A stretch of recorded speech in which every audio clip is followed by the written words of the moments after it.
songi tobo donc bolimbi c'est belé na obozela ke belé bopema ke belé bandoza na banda kuna bino songi banda bamso ba kombelinga ekozala te bolimbi c'est vraiment belé koleka kotonga son avec elle lelo na tongi te ngena la pongi te donc kotonga ezala ka kitoko pona bato bozola nanga lelo na Facebook pe na télé bomoko média na TNT pe Blue Sat kombo nanga Patrick Lucha Katumba comme on a sur le monde, comme on a bien dans Patrick Cass, sur le nom Cass artiste compris. L'autre ça pour nous toton et longo, plutôt sur la longo. Bang tout qui est de côté, on a un mwanda, tout qui est la maman Denise tout à l'heure, à Salaki Mimi, Denga Kita qui dengue bayambaki, mais l'obité qui n'a pas maman Denise. Les actes juste information, mon appel Sibino, d'abord besoin qui tentait à pour la non, mais pour mon nom dans les réseaux sociaux.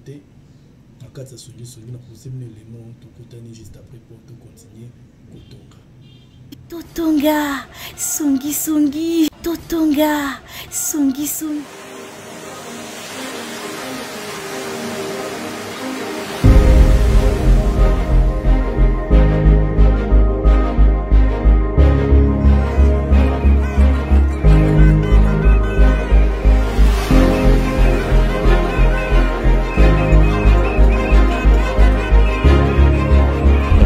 Central est honoré aujourd'hui par l'arrivée de la première dame. C'est un honneur et une fierté. C'est vraiment une grande joie pour nous dans le Congo et pour le territoire du monde de recevoir la première dame pour la toute première fois. J'attendais qu'elle puisse donner un coup de pouce aux mamans des mondes pour qu'elle puisse aller de l'avant. Todo de la Makambwa Malamu, vous dites maman Yenza les Philippe.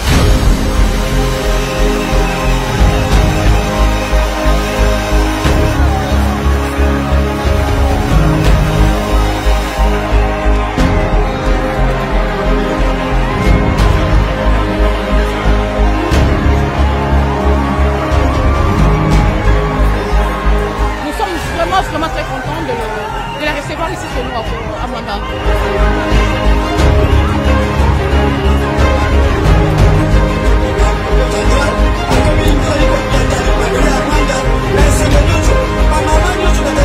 Ampangi ya Mwanda naye kotala bino po boyeba ke nabosani bino te po ngai musala na ngai nakomisa maloba na bino baposa na bino epai ya tata mokonzi.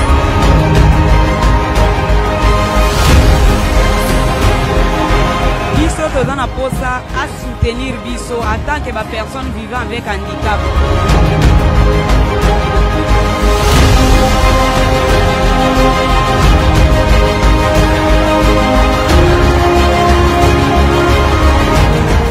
Naye, je suis pour la soutenir ma maman ou bate kaka na marché à Mwanda. Merci mingi, benge boyambingai.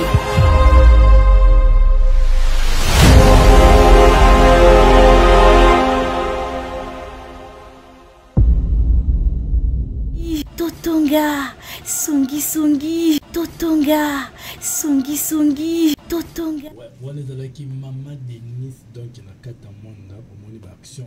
Ah outi ko sala là juste street pour to meka kokota na kata émission na biso. Songi lelo comme d'habitude na tala nonga mon na plateau te na menu te bato baza na plateau baba sala nzambe.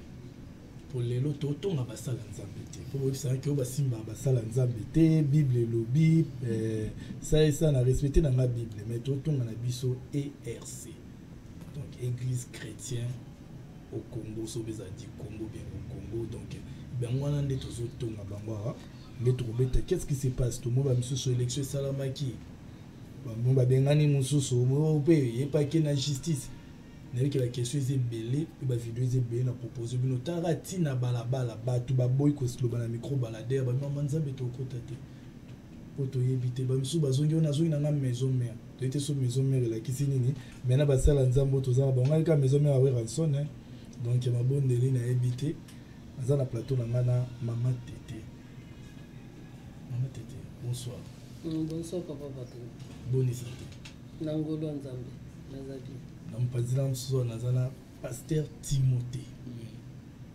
Pasteur Timothée ça bien. Oui, tout va bien par la grâce de Dieu Patrick. Casse. Avant caméra sur la mono banemo ba sourire yo moro déjà niqué.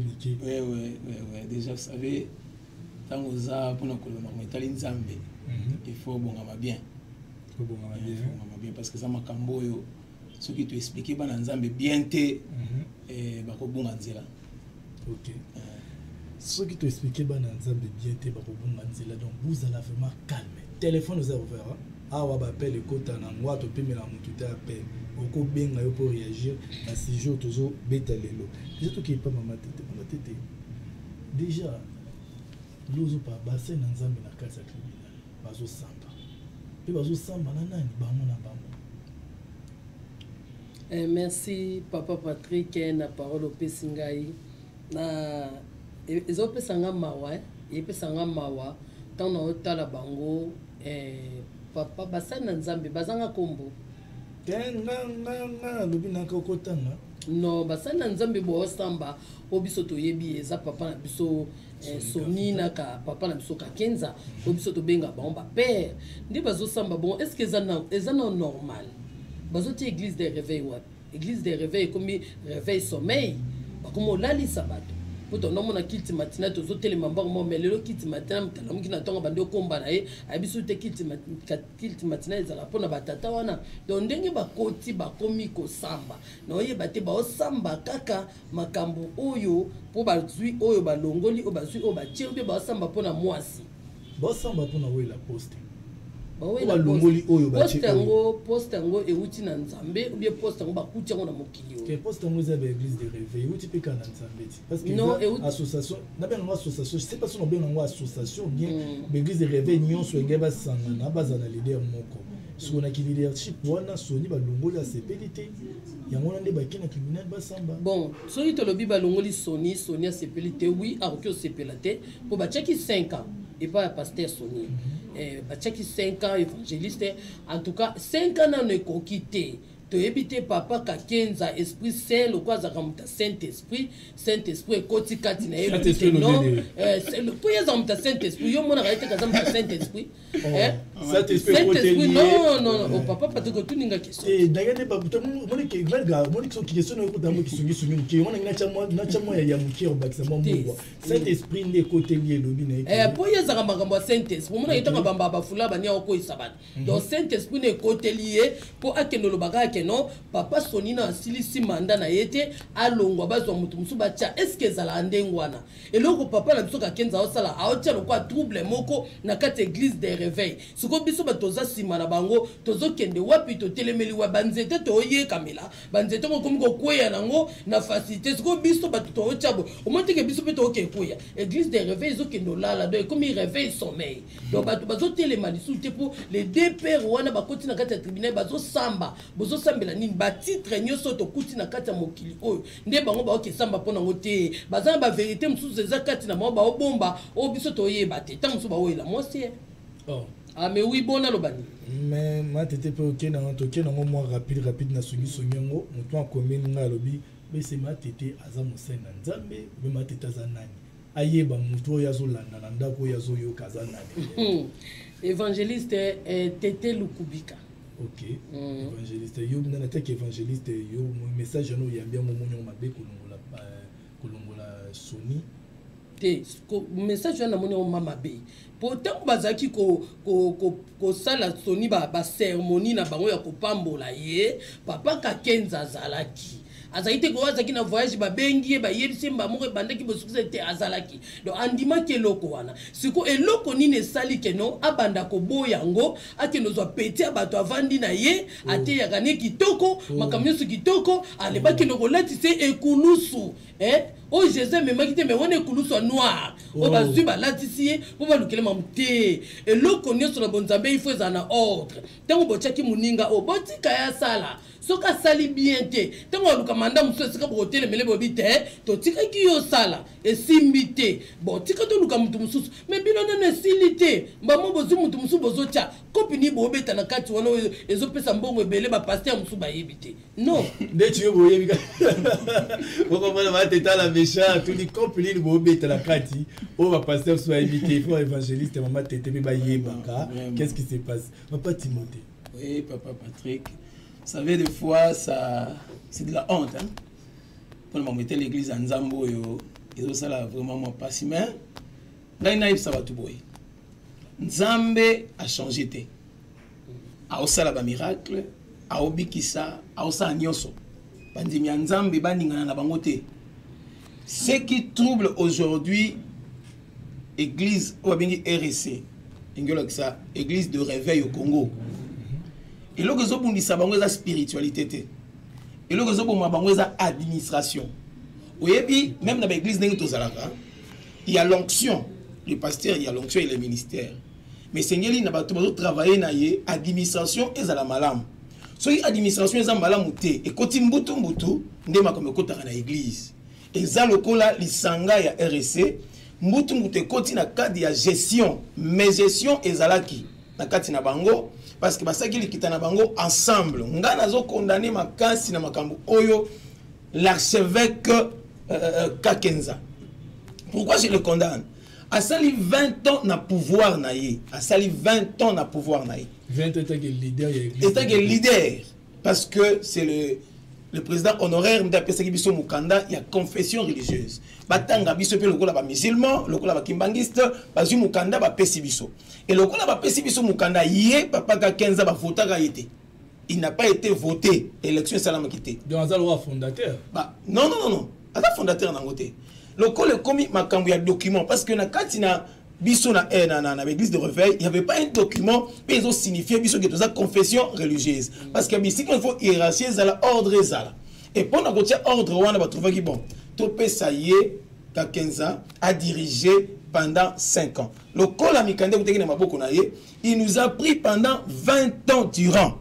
Et na 20 ans on a zoa ki to monité lo kwa malongo ya salité. To monité. Et les autres ont été la pasteur Sonia Salaté, je me pose des questions. Parce que Sony Kafout avec Kakenza, c'est les amis, il y a longue date. Et lié. Bali un bon gouvernement ensemble, passer là des ordres ensemble. Ce sont des amis. Mais c'est une vérité, papa. Papa, biso to kenda ba réunion ba sala ba bango ouvertement Kakenza fani Sonia fani que mbongo to lia na Kakenza to kaboli to zumbongo to c'est mon ami. Papa Sony a quitté le colloque que ceux qui voient le que Sonia za na moi bali misangali kangu moko quelque part Kakenza yebiye. Au aucun niveau, ça veut dire que unité na bango et comme qui makasi. Bon et lokonini ko ya pe kabola bango et lokonini c'est la gestion. Papa Kakenza a cambi ma vie depuis 20 ans. Na 20 ans wana à chaque fois tant élection ça. Na seni ba pesa ga mituka ba jupe. Pour tu comprends bien élection nini tant élection nini il y a présidence il y a présidence de la République élection confession oui confession religieuse azakana voix ya rotia et ndenge baza ba kambi ndengwana bazwaka biloko ba pesa ka bango ndi pasteur Kakenza akozwa ba jupe pa ko pesa ina compte ya confession mais so botuni mituka on les wapi eza na position te na minito eza wapi eza na position te et pasteur Sonia lequel obi que na caisse ya RSC a kutita infronté. Et pourtant RSC bozomo na wana na ndenge organisation nango ezali eza même na ba école nango o efutaka mbongo. Ah bon? Et mbongo wana pesa nini et monanité. Vous voyez, il y a des choses là dedans où il s'agit que tangu et comme que pasteur Sony a sa charge. Tangu a charge wana. Na kati ya charge wana papa Kakenza aza susu na même mise te na ba compte mususu.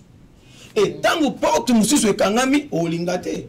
Ngam la bisiko do fe na ngai sibe komi na komi siko o kanganga misu na ba même mise mususu il faut ça la nini pas potana ake o misamo na mbala batu ya pamba dodo kamba tu es parti trop vite qui bo konzima la ngo bongo to aussi ba touche grave ba père wana baba mbiaka we makambo banda kala biso tozana kati ya église de réveil tozo souffrir tozana ba orphelin tozo bokola tozana ba kuluna ba bongo limitema na église mais tozora aide na bango te bazo mbongo na bango ba dame bango moko yo dodo kamba ko fanda na yo te aussi ma touche tout comprendre mon qui parlant de vision de ba comprendre mon qui organisation les arts na ba pasteur ou bien évêque ou ba yebani ou bien tina ba église na quartier bazana nazo ebisa yo na ba église ou ezana ba quartier na kati ba yaka ko so ba cotisation miso ba kolandisa munene na église na yo au copé ça $50 par mois, $100 par mois, $20 par mois. Ce sont des contributions na compte pour faire marcher bureau na biso to saranango ndenge ordre pesama. So quand les dons viennent, ba mbongo ezoya ba don ezoya, il faut ba église ou pas structurer ba makambo. Pourquoi lelo ceux qui catholiques azana réunion papa tu sais que d'accord lenga père bana réunion ni nkuna comprendre mais ceux qui biso église de réveil toi na réunion au pasteur ba koti ba konzi ba banga biso ta ba banga ta ba melero malunga kuna te so biso ka mbongo ba idée changer bango mbongo ko troubler bango ozoka pasi na biso tozana une église de réveil yangwana papa ka 15 ans atambusi musala malamu te et le kola muninga zwaki azaki dauphin na yo muto tchaki osambela pona ye alors il faut sani il faut assumer botiki les mandats na ye asalatia ko silisa il faut assumer et puis tant bazolo ba que papa ka 15 ans na soni bazo sambate fundi était fundi était eza bongo te parce que RSC na ne fundi mutute RSC fundi mutute na ne fundi mutute mais Sonia za so RSC te si ba longoli alongote alongona nini na mukanda nini na document nini wane salama qui n'a qu'à chantier c'est pas des choses il faut pas aimer ça faut pas chantier mais je te dis mikanda basina ma passe ba olimo comme ce pasteur Moïse Sogina na ngwana na bazaka trois boy bango nde mutu basaki ba makambo wana nde bango wana nde papa Soni a même bango na justice na tripé po ba kende ko tela ba document oyo bango ba koma ki wana ozomona RSC na ne fundi mutu teza individu ya pasteur Soni nde à cause ya makambo ba ki na tina na ye na ke comme bango na tripé ba kende ko samba parce que bible pe lobi soki bo soli na mutu boyo kanité bo ki ne pas bazuzi ozoka la bible ne refuse pas ça ozomona so boyo kanité même à pasteur pe na ba yo kanité parce que c'est quoi même la loi ici ils ont tiré source dans la bible la plupart des lois ozomona enzamba tsape kaisa la pambate ngai biso mabena biso ozomona nini tellement que baza ba père hein oye bundisi bango eza mbongo oye bundisi bango eza biloko wana eza biloko fo ba longola église est changé te nzamba otika nzambe na bango ya naye mais organisation pe bo kambami ya église ne kotina mobulu omoni na bible nzamba yebisi Adam tu vas cultiver la terre et tu vas la garder ça veut dire quoi apesi gestion ya mukili donc ce qui Adam a kambi mabe nzamba olonga nzambe te c'est comme l'air RC apesi bango kaka gestion bo kambango mais ba kambi yango na posa ya mbongo sona ko suka na nwana mais question ça moko ndengena tuna mamololo donc bato bazomona ke Soni bazo samba zana ngi zo samba ba trouvons c'est normal pour bible ngomo biso boyo kanité bokena mais tout ça ni soki boyo kanité parce que bo bengi na ba réunion so boyo kanité bosani aller na ba souci bakati la biso likambo dans l'église na peso na wana problème na église c'est mon frère na wana problème na église so passer ko kata likambo na bino te soki ba yo kanité c'est la bible qui le dit toujours en quantité bobengani soki boyo kanité allez voir l'état parce que l'état va tsa bon pour nani baba sumuki baba satana l'état à satan ton loi est à satan ce sont des gens qui ont étudié ils connaissent la loi ils savent lire la loi ils vont lire la loi c'est tout et puis nous passons oui mais eloko otoko bako sakana ngote pas nous Patrick sur la réputation faut faire l'effort dans ta vie qu'on ne touche même pas ta réputation. Parce que ça peut détruire toute ta vie et ton histoire et ton témoignage. Ozomona, papa Soni Azu Moussa, tani va troubler ma kamboa. Et comme non, les amarama politique, le roi Zakatangé, et Alingi Marama Kabila, regardez des choses.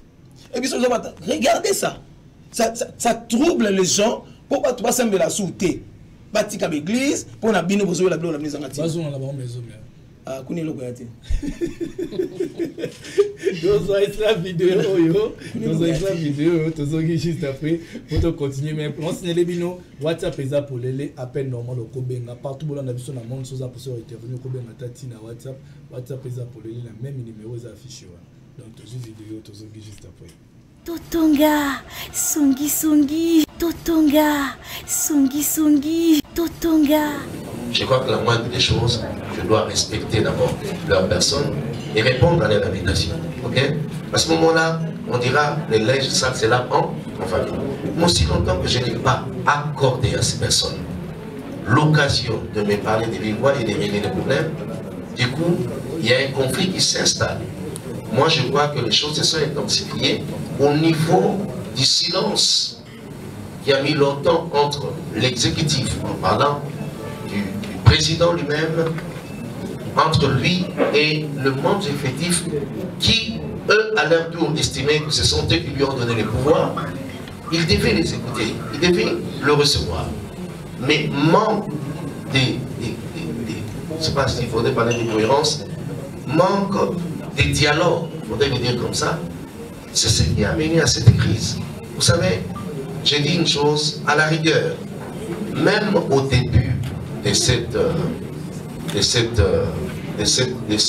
assemblée qu'on a tenue, je crois fermement, je l'ai dit, j'ai dit aux autres, j'ai dit, je suis venu voir ce qui s'est passé.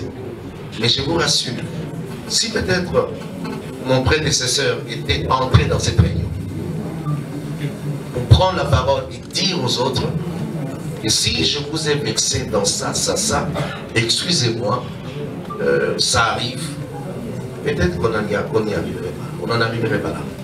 Je crois fermement.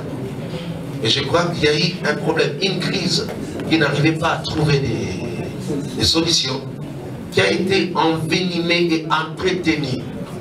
Et par conséquent, vous savez, comme on dit, les mêmes personnes qui sont établies, ce sont les mêmes personnes qui demain peuvent te destituer. Je crois que s'il y a eu ces problèmes-là. Paloba dit que Nazar Pion, il y a archevêque Albert Kankenza, Nini n'a pas répondre d'ango, je dirais non. Nazar Pion, il y a archevêque Albert Kankenza, non. Mais je dois avouer que Songi Songi Totonga, Songi Songi Totonga, Songi Songi Totonga, Songi Songi. Watotolanda, président et ERC. Oh. Il ne faut pas faire les choses comme des petits enfants. Il n'est pas président. Et là qu'on vient, quand 15 ans, ça en a eu, après. Mais après, il a un pion, c'est clair. Qui ne sait pas. Dodo Kamba, il a quelques kilos du ministère. Tout qui est normal maintenant. Tout qui est normal. Oui, pas de ce qu'on s'en tellement, tout le monde il a évité que nous vous la salle de Dodo Kamba parce que l'Assemblée la président de la République. Oh, mais non! Ça dit quoi? Donc, vous n'avez pas d'influence. Le quoi, Assemblée la président, on dirait. Bon, quand sa président n'a pas tous, il n'y a pas, le président n'est même pas. Ah, même pas dans Makambo, que non, le l'Assemblée Inga, vous associez vos PC, et au Simbate, il n'est pas président Azela. S'il veut ça, il n'est pas ce cas jeune. Il a manifesté le courage, mais ce n'est pas le temps. Qu'il attend le temps. Jésus-Christ a attendu pendant 30 ans pour être bien formé à ça, 3 ans ministère.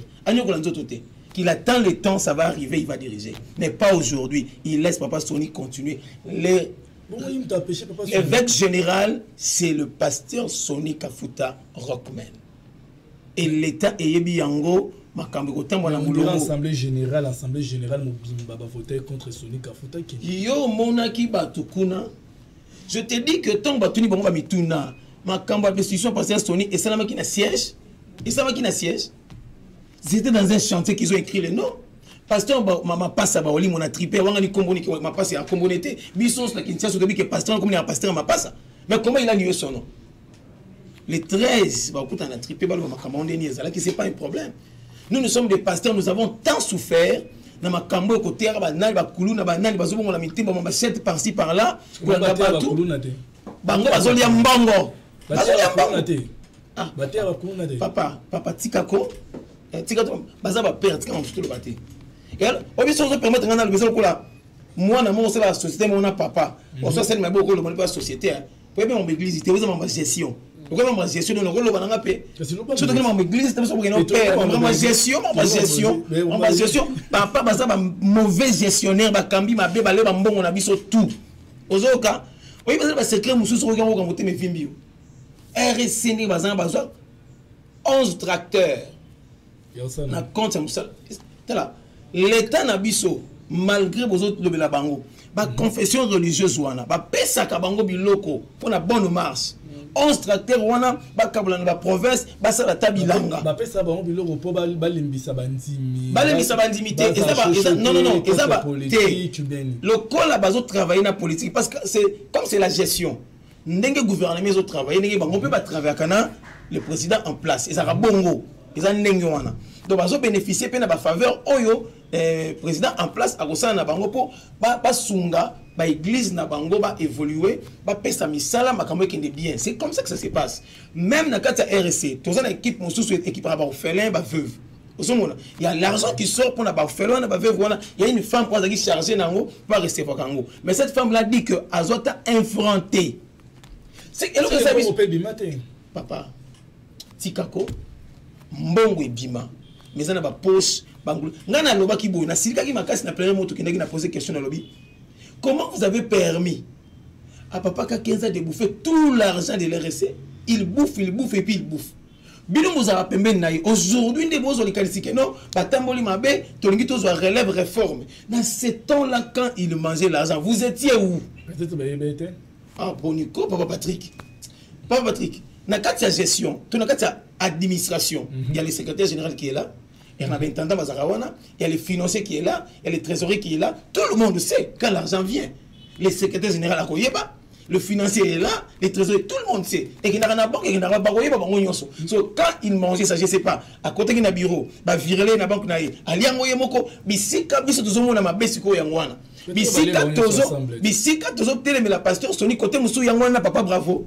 Parce que papa bravo na intelligence il ne fallait pas permettre que Tiba Mbongo na biso et si la gagne ndenge on ne faut pas permettre ça.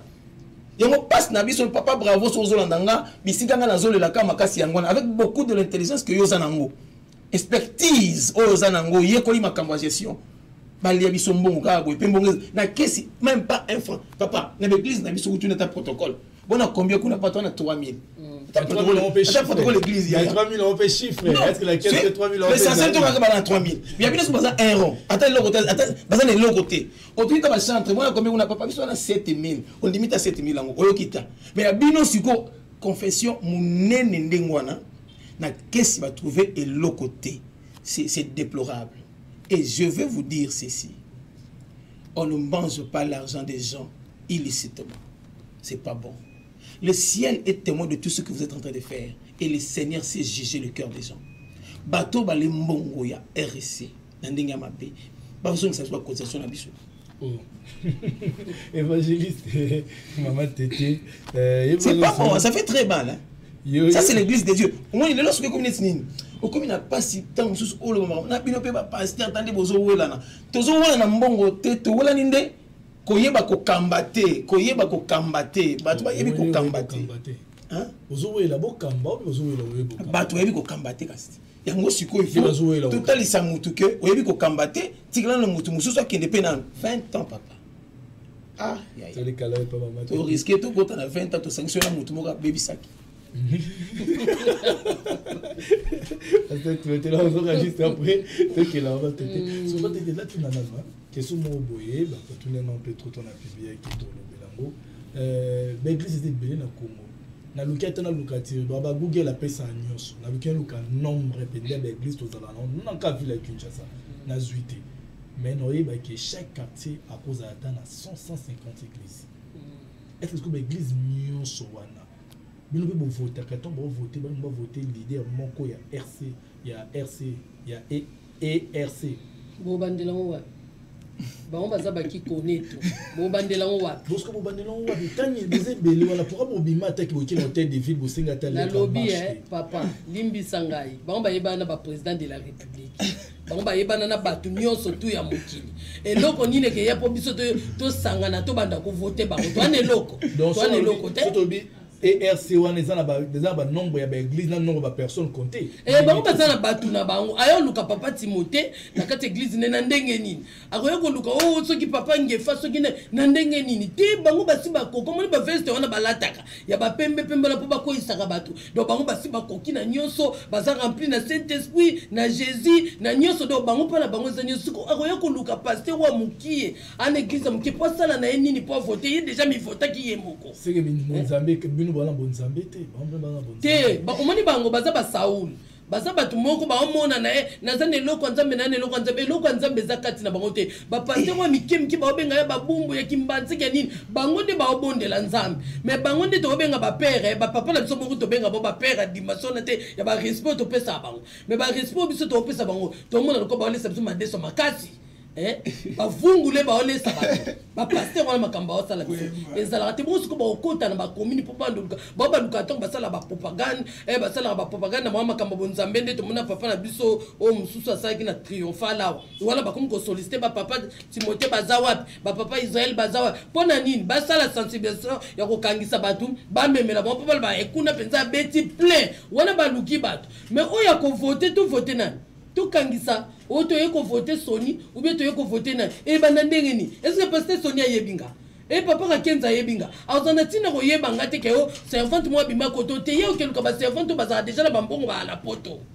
Ah bon? Ah mais oui. Patrick. Oh. Maman tété. Oh. Maman tété là trop chaude. Bon, Isaïe il faut répondre bongo. Vous savez ceux qui aux na moi nous olinga za la bien parce que betolé ba film pas mais ça la passe.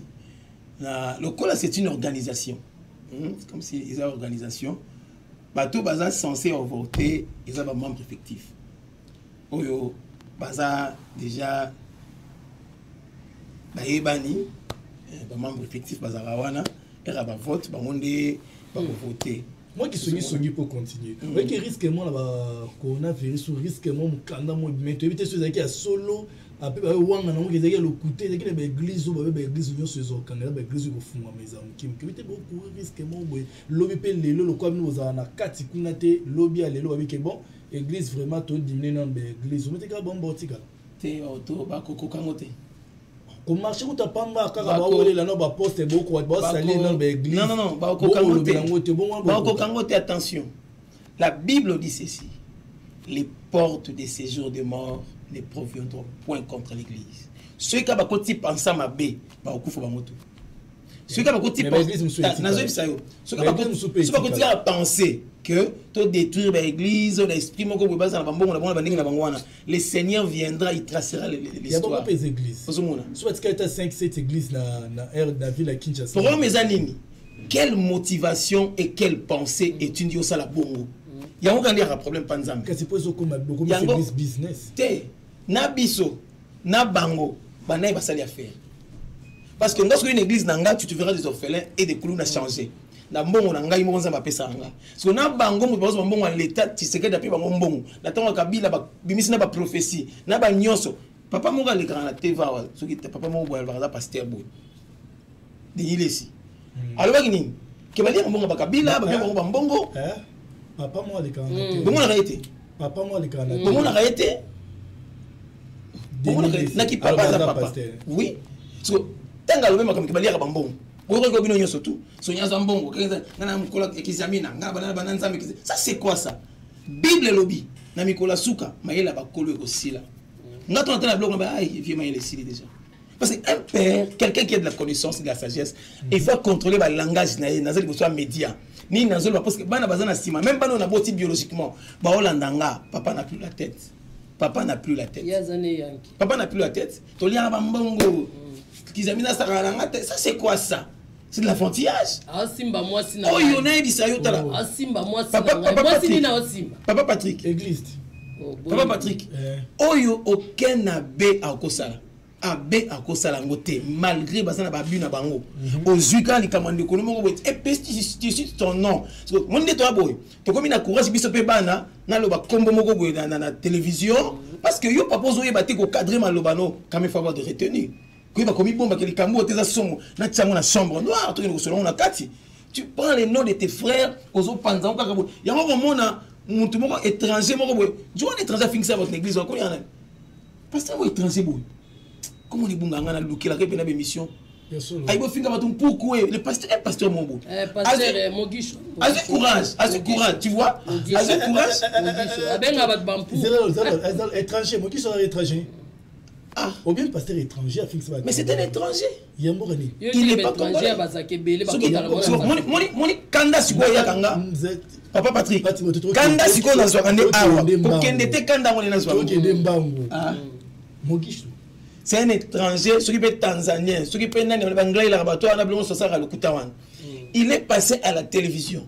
À ici église en Zambie, bon fingam, poukou, et les gens ont ingéré dans l'église de Dieu. Papa Kakenza. Et l'église a ingéré aussi, l'église de Dieu. Car il y a pas si on a TV na télé bien Nzambe dans l'église. L'église a Yesu babengi la Nzambe. C'est pas normal. Ba fini na babaka, c'est pas normal. C'est et ça là passe la Bible. Si ce qui peut Pierre a kufina noté, to kutena pe wana Nzambe tanta ma kofi po, église Nzambe basaka na ngote. Pourquoi ça? Mais gestion, il n'y a pas Kakenza. Aussi, Moutoumoro Boye Aye, le coup, la personne qui est au Jeep, au comme église de réveil. Comment est-ce qu'on va mettre au biscuit de couper? C'est la mécanique qui réveille. Le coup, la seconde, il y a quelqu'un qui tient ça, au sein de l'église Nayo, l'église de réveil Zalaka, pour que Papa Kakenza prend la Jeep. Comment remplir le formulaire aux églises de réveil? C'est pas la Bible. Tala babi baza ba jeep be ba kosoka na mwelo mo ale suka na ba samba ba jeep ezi tala babi na jeep ya 2016 tala babi ne ba ofinga bangoti pour une gestion on tombe comme gestion aujourd'hui charge wana okota na ba tumuso singelo okota sakate ba komika église de réveil ba komo ofinga na yo mo akenza kozong selanga jeep nanga ça c'est de l'impolitesse quand même faut respecter baza mo kambi ya église de réveil ah nzamba vous allez bandaka là. Moi, je suis baptisé en 1995. Bon, 1995, d'accord. C'est pas aujourd'hui qu'il y a un baptême. Donc, moi, je suis à l'église, je suis à réveil. Je suis à l'église, je suis à la cité Bethel. Il y a Moïse qui était au père. C'est pas aujourd'hui. Aux baptêmes de Bethel. Moi, je connais les pasteurs. Je suis à la pasteur Coutinho Fernando. Babiso Batimoto. Pasteur Coutinho. Nazo ebisayo. Et na lobaka chaque fois que le boko Coutinho wana évangile un jour. Alors, le colloque de gestion na bango oyo, faut to téléma, parce que to na kolobaka, to bebisa ba makambo oyo, to zaka ensemble. Ba église on peut to bandango pas ensemble, biso ba na mikemi mikolo, mais to zaka ensemble pega. Je vous dis. Mais bon mikolo, tu mikolo ndero gérer. To zaka ensemble té. To zaka ensemble so surtout. To yepe masolo pe nini bandaki. To yepe masolo histoire église ne pe banda to zala. Kasina ki mukolo ndero na ba onyo kola bato. Je vous dis. Onga na banda liboso nani malgaza age moko ya likolo na ngai mais ngande na banda bonzambe liboso na mwana na yo lokola za mwana na yo lozi poste opesi biso lokola tozamba to kala tozana batata te mwana nani ba pesi so poste toya wakaka maka so te telemi peti toya songi tobo namoni jeudi ngamo na nosongo bazaka d'accord nanga jeudi a semelo to bada to zo resu so wa pia to so mena innervate vraiment au saba enquête mambalobi apona yo so longo kad mais biso so bolobi boye bakata bacha na bastati pe comme la rabatu balobi bozala pe pour so bikete nacha pasteur bobenge étranger za plateau awa bozape na plateau soko sali bongo olukeli problème ngana za congolais né à Kinshasa na avenue Bondo numéro 80 na commune Ngiringiri ba congolais ici na botama wana il y a aussi des congolais nés aux États-Unis congolais nés en Tanzanie donc tina lo ba makilezo ganga ya ngiringo to kosala jete dernière commune babel batika kosala jete na za dernière commune babel batika nga Ngiringiri donc pour dire que ceux qui net au tché a menanga to solo la bo risquer. Amen. Bon risqué. Je vous dis bon risqué. Et ça bien été. Sogi to chité là la. On a plongé la rabattoir. Oh, deux ans plongé. Nazo ça. Deux ans gambo au moment gambo. Bon ça problème le plateau. Oh, je vous dis. Vous jouez la mettre face à la place à la carte plateau pour avec vous stopper au plongé. Ndeti biso Timothée boya. Ndeti ngabno mona ngabo papa Patrick. Ngato zuyo ndenge basala ki continue so mbi. Ba vu vidéo ba tie. Ngala osa susu ya mususu. Oh, ngamona largué. On a mis baby c'est déjà pourtant on a zo yebiso mo ofingela nga. Exact. Merci. Songi tobo to ke bamba to vraiment na suka ta vraiment ke mula na ndambo gambo 10 minutes ya ngo tema jeudi tous êtes d'accord pour la jeudi prochain. Nous sommes là. Maman t'es hésité. On va m'abbé ma casse. T'es bon manga pour la jeudi. Oh solo bandi. Yebisa ba balongola bambuma na bilo ba melaka. Ah. Le bala bomba ba vie wana balongola bambuma na bilo ba melaka po va matana cher aka beti tanga zo mona tsolo kwa bazoba te to ta bona diswa. C'est ça. Mon message mon maman tété aux un message pour Loba aux a chargé ou bien chef il y a ONG ONG Isawa Anna Baba je pense Anna Baba soza moi message moi faire passer ba tout mon message au Loba mais to kutani jeudi au répondre ngate ba yeba jeudi tout ça jeudi nazali OK moi message moi que faire passer na moi dembote kaka na mon appelé l'eau de Bénédicte Mbote donc la PC l'eau ya bato yo go fait sa beauté la PC l'eau de Mbote donc la PC sur le pasteur Eric Ok, moi, quelqu'un. Bon, merci. Naza, coordinatrice de la Fondation Anababa, c'est en Australie. Alanda biso tout le temps na PC Bambo Tebele servante wana et là qu'on a PC Mbote na papa na biso Israël Monzobe les caméras pena mwana po mama Ana. Oui, maman Ana Baba Kolo Fondation na biso naza coordinatrice ya fondation maman Ana Baba en tout cas esika zali na PC Mbote Bele po tango nyoso azana biso na moni frère na ngai pasteur prophète Israël Monzobe na ndako na ngai ndongo lobi Bénédicte ma fille esika zali na pesi Mbote Ketia do na lingi bino nyoso mokili mobimba eloko kana oto ba prophète ngefa na pesi Mbote eloko na koki kolobaka bana nzambe to bungati nde tozomona ba papa o bazosala ndengwana baza banzambe te nzambe azali o azopesa souffle de vie orphelin alors que lembe église te pona papa na salibo ete yo talela nzambe ndenga zomema yo polo binzambe amema ona ba dimension sommet so taleli ba yanki do mystique. Ok. Pasteur Timothée, église ezawapi opesa pe komba église te na mondo yela kyango la biso to saba to to na église kota basuka na maison communale na Bumbu kuna na commune na Bumbu na suko na kiselele parce que bon so bazala kwa kota likoloti biso bazo soka ba pasteur a bongo bongo menzoka to za makambo to yebi penza pe OK to za na Bumbu Assemblée de Dieu Nazareth les psychiatres zo kamba vraiment na pesi bana nanga pasteur Jules Motemingi pasteur Junior na pesi mon ami de tous les temps le pasteur Eric Mbaka le pasteur David Ambassadeur Mbote Nabino Penza mingi j'ai pas oublié ma femme maman bana nanga Adassa Kitenge je l'aime beaucoup c'est ma femme et mes 3 fils na j'ai un fils nanga Plamedi Kitenge Merdi Kitenge puis Rabi Kitenge que Dieu bénisse le Congo que Dieu bénisse l'église de réveil au Congo. Bandimia église, nzamba tikali nzambe, na ba miracle social à marier ça manango. Et puis boye belo romoko. Dirigeant il y a église de réveil et ça l'évangéliste Sony Kafuta Rockman. Bako sayote, yende muto azali ko kamba biso. Tina nouvelle ordre. Yende pena l'évêque général.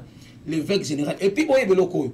Donc ba se muto archevêque bazako le titre moko ba honorer kaka po papa ka 15 ans lokola pesa 15 ans il faut ba sur titre ba pesa et donc à cause de la pouvoir penza te ya ko diriger ba makam mususu donc papa ko sa ba tata mais to lobika bongo dans l'église to tika na biso na ba culte na biso normal to sangana biso za bien. Merci beaucoup. Musika na musika télé momoko comme musika momoko média comme vraiment musika wana on kata Suède. Michel Eke azolanda biso à partir ya Suède de comment komeninga na WhatsApp na ebité so inga lobani atuni kaka Roger Baka Asalini Roger Baka lui azabi na pas problème quand quelqu'un dit que ce mot qu'on a bimi non pas sur la Bible parce que c'est un garçon bazami balina garçon to c'est les Bible pas sur autant raconter les mêmes ngalité mais pour battre bailler papa pourquoi tu bailles baba bi songi pembe na ngai tanga bato bazo respecter ba père na bango na ba kaso tangi mutu mobo abimi on va pas sur la Bible on ne peut pas placer sa foi sur une personne notre foi est basée sur Jésus ozoyoka papa Patrick yango monde est pas tout que non ataka kenza ko église ko kufa te bandimba tika la banzimi parce que foi na biso to basé pas Jésus. Est-ce que vous êtes un peu d'église? Normalement, moi j'ai dit à mes enfants de l'église ceci, si ça arrivait que je tombe aujourd'hui, restez avec Jésus. Ça arrive, la gloire est marabatou, c'est pas quoi ya. Il y a bison de mukuna ndezo monana. Bon il y a baptisé monana te. Faut chaque serviteur de Dieu a na konkinaye. Chaque serviteur de Dieu a na konkinaye. Batu musu kunkina bango ezomona na te mazana ngo musu kunkina eza visible yango kunki ya muningo eza visible ko sekango te parce que tant musu ya yeza makasi koleka ya ye ya mwana kana kolo mais yo mo lobi surtout comprendre un kunki wana mo lobi ke su basala que vidéo ni basala mo sala ngo neti ngaboye so bo créer to créer loko bo zana problème ko seka bolembi bo seka bolembi parce que Esaïe tambola bo lumbu na quartier na bango prophète Esaïe bo lumbu na quartier ville mobimba mamona yesu babaka na kinali mbanda te yesu nali mbanda te basi ele kula libaya mobimba tout bo mona oh ya solo bonga mutali boso na monisa oh ya solo mena sibino soki tomo ba message leke be ba botu na kasi ba neema ba bili donc voilà to ya la route ya la jeudi to ya va to discuter makamu sur ba makamu nyoso sur les cas vraiment na église de réveil au Tolobango, église de réveil de l'eau et Kanaer et Kamba Femer de ce mobile. Ouais, ceux qui déjà bouillé, ma comboyé bani bando qui est déjà gauche droite ouest. Donc on a vraiment bon église de réveil. Netinga dans l'assemblée ananda kukala. Bolu gateto comme belo to assemblée ananda ku pasteur Timothée. C'est pour quelle église? Église nini? C'était vous savez, naïbi si binelo moko. Nzamba changé té. Nzamba za, ils administration des côtés Mobulu. Il y a le même Dieu, il y a la même prédication. Tous prêcher Jésus, la crainte de Dieu, tout ça c'est prêche. Mais l'administration des côtés Mobulu, mais tous bon qui sont kalaté, ba ozonga na nzela bandeko ba keneka ba dolo kamba ba ozonga na bango. Avant la 6 dans une question babi c'est normal église na eza na bumbu non? Bumbu c'est normal. Jouka église est maté comme on a nzela na tout droit wana 16e, 15e, 14e yo ko bunga na nzela. Nalobi boy.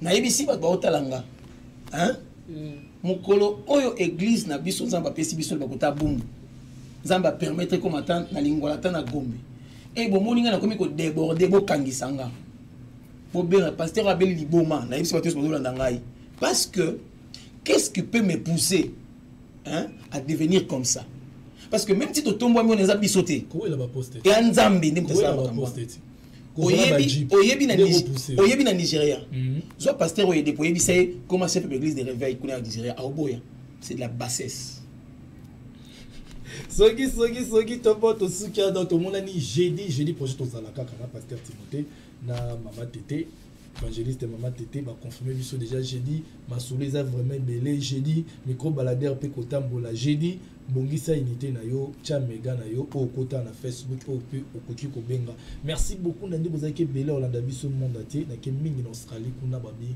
mama Anne Baba bango yo na yambi Marie que to solo lui trouver to solo mingi te jeudi to soana bango vraiment les sous 4 merci beaucoup nandi bozaki belé ya ko yamba soki soki na belé bolo bananda ko bota l'émission Léon na tongi tété lelo mutatongi pasteur Timothée lelo pasteur Timothée mutatongi donc jeudi prochain to kutani awa mais ngana bino to za rendez-vous lobby donc pour to continuer na kati ya kotonga na songi to bon merci na équipe mbimba technique donc merci na bino de bozaka 100% ya ko assurer ba émission tout au les kaka na bon comédia merci na bino beaucoup mo ninga chaîne merci na bino ko bon 27 chaîne ba télévision 24 heures to ninga bino pe mingi Marie qui tout le monde en a monté mais bino mo na biso bye c'est on a dit jeudi prochain.